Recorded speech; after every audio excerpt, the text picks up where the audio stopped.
Naway gabayan tayo ng mga mabubuting kaluluwa ng mga mahal na santo at bigyan tayo ng biyaya at karunungan. Have a blessed All Saints Day from Brigada Media Group and Maxan.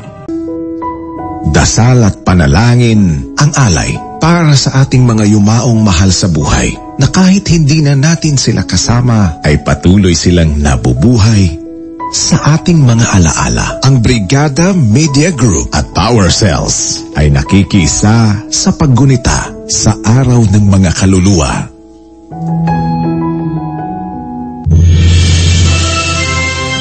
Brigada, in the heart of changing lives. 105.1 Brigada News FM.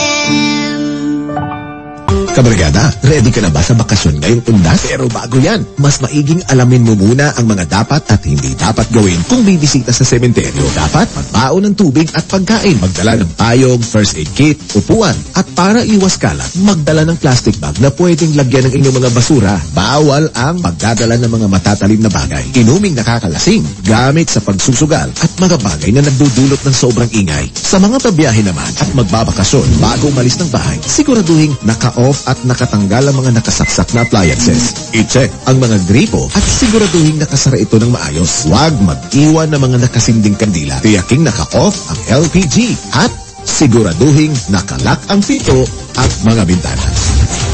Kabrigada, mahalaga ang kaalaman para ligtas ngayong undas. Paalalang hatid ng Brigada News FM Philippines at ng Power Cells. Dahil ikaw ang sandigan.